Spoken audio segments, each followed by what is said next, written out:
Adjustment है provision for discount on debtors. यानी कि हमने पहले ही सोच लिया है कि जब हम डेटर्स से पैसा लेंगे तो कुछ पैसे जो हैं वो छोड़ देंगे, यानी कि उनको डिस्काउंट दे देंगे। ठीक है, तो जब भी provision for discount on debtors के लिए कहा जाए तो उसके लिए जनरल एंट्री बनती है हमारे पास profit and loss account debit to provision for discount on debtors account. तो अब देखो, अगर इसको फाइनल अकाउंट में ट्रीटमेंट करनी है तो वो कैसे करेंगे? तो सबसे पहले हम क्या करेंगे, प्रॉफिट एंड लॉस अकाउंट में, ठीक है, ये जो provision for discount on debtors है इसको डेबिट साइड में लिख देंगे। ठीक है, इसके बाद बैलेंस शीट में हम क्या करेंगे, सन्ड्री डेटर्स में से ये provision for discount on debtors है इसको माइनस कर देंगे और जो राशि आएगी उसको एसेट साइड में लिख देंगे अमाउंट के कॉलम में। ठीक है, ओके। इसके नेक्स्ट है हमारे पास एडजस्टमेंट कई बार आ जाती है कंटिंजेंट लायबिलिटीज। तो कंटिंजेंट लायबिलिटी जो है इसको ऐसे लिखा नहीं जाता कि कंटिंजेंट लायबिलिटी, लेकिन ये इंफॉर्मेशन जो है वो आपको कैसे लिख दी जाती है, आपको कहा जाता है कि अभी हमारे पास एक कोर्ट में केस चल रहा है, ठीक है, जिसमें हो सकता है कि कुछ राशि जो है हमें भुगतान करनी पड़ जाए। ठीक है, और जरूरी नहीं है कंटिंजेंट लायबिलिटीज ही हो, कंटिंजेंट एसेट्स भी हो सकती है कि हमारा कोर्ट में किसी के खिलाफ मुकदमा चल रहा है और वो जो संपत्ति है वो शायद हमें बाद में वापस मिल जाए और डिसीजन जो है वो उसके ऊपर निर्भर करता है। ठीक है, अगर डिसीजन हमारे पक्ष में आ गया वो एसेट हो जाएगी। ठीक है, अगर किसी दूसरे पक्ष में चला गया तो वो लायबिलिटी बन जाएगी। तो इस तरह की अगर कोई कंटिंजेंट लायबिलिटी दे दी जाए तो उसे आपने क्या करना है, उसकी कोई भी ट्रीटमेंट बीच में नहीं होगी फाइनल अकाउंट में, उसको सिर्फ बैलेंस शीट में एक फुट नोट के द्वारा लिख दिया जाएगा। तो बैलेंस शीट में आपने क्या करना है, जब बैलेंस शीट का टोटल लग जाता है, टोटल के नीचे लास्ट में आपने एक नोट लिख देना होता है जिसमें लिखा जाता है कि ये हमारी एक कंटिंजेंट लायबिलिटी है।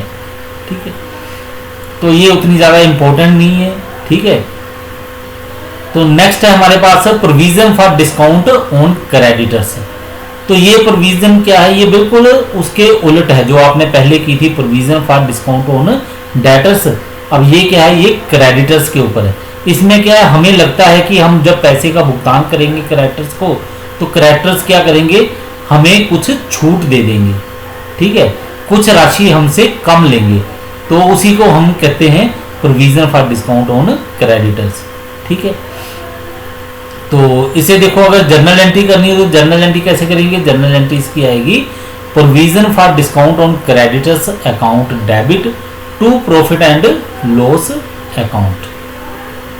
ठीक है, हाँ, अगर फाइनल अकाउंट में ट्रीटमेंट करनी है इसकी तो क्या करेंगे हम लोग, सबसे पहले प्रॉफिट एंड लॉस अकाउंट में इसको क्रेडिट साइड में लिख देंगे। क्या लिखेंगे, provision for discount on creditors. ठीक है, और बैलेंस शीट में हम क्या करेंगे, सन्ड्री क्रेडिटर्स जो हैं उनकी राशि में से इस प्रोविजन को माइनस कर देंगे और अमाउंट जो है लायबिलिटी साइड में अमाउंट के कॉलम में लिख देंगे। ठीक है, उसके नेक्स्ट है हमारे पास adjustment charity in the form of goods. अगर एडजस्टमेंट में ये ऐसे लिखा हुआ है, ठीक है, कि दान में क्या किया हमने, कुछ गुड्स जो हैं किसी व्यक्ति को दे दी हैं। ठीक है, यानी कि हमने दान में क्या किया, गुड्स दे दी। तो अगर इसकी जनरल एंट्री करने के लिए कहा जाए तो जनरल एंट्री क्या बनती है इसकी, वो बनती है charity account debit to purchases account. और इसकी ट्रीटमेंट करनी है अगर फाइनल अकाउंट में तो वो कैसे करेंगे हम लोग, सबसे पहले हम करेंगे ट्रेडिंग अकाउंट में हम क्या करेंगे, जो परचेजेज लिखा हुआ है उसमें से इस राशि को माइनस कर देंगे। ठीक है, हम लिखेंगे टू परचेजेज, नीचे लिख देंगे लेस चैरिटी। ठीक है, तो गुड्स को बीच में से माइनस कर देंगे और अमाउंट के कॉलम में लिख दिया जाएगा बाकी का। ठीक है, और दूसरी तरफ हम क्या करेंगे, प्रॉफिट एंड लॉस अकाउंट में इसको डेबिट साइड में लिख देंगे। ठीक है, वहां पे लिख देंगे टू चैरिटी। ओके, नेक्स्ट है हमारे पास की बार एडजस्टमेंट आ जाती है drawings in the form of goods. तो कई बार क्या करता है बिजनेस का मालिक, वो बिजनेस में से जो गुड्स हैं उनको अपने घर ले जाता है अपने व्यक्तिगत उपयोग के लिए। ठीक है, तो इसके लिए हम जो जर्नल एंट्री करेंगे वो बनती है drawings account debit to purchases account.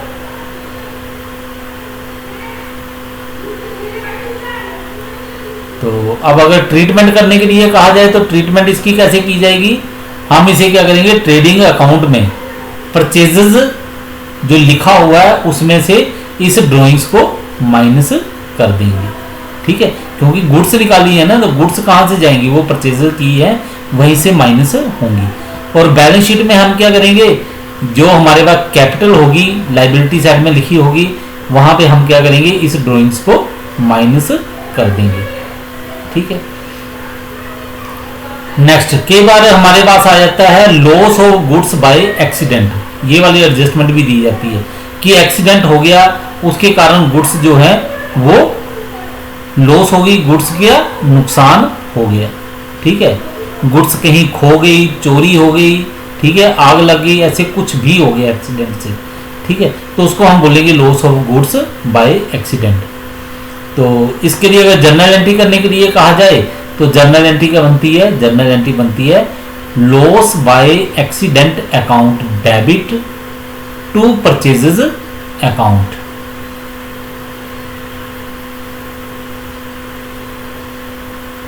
ठीक है, अगर फाइनल अकाउंट में इसकी ट्रीटमेंट करनी है तो वो कैसे की जाएगी, सबसे पहले हम क्या करेंगे, ट्रेडिंग अकाउंट में ये जो राशि है लॉस ऑफ गुड्स की, इसे हम परचेजेस में से माइनस कर देंगे।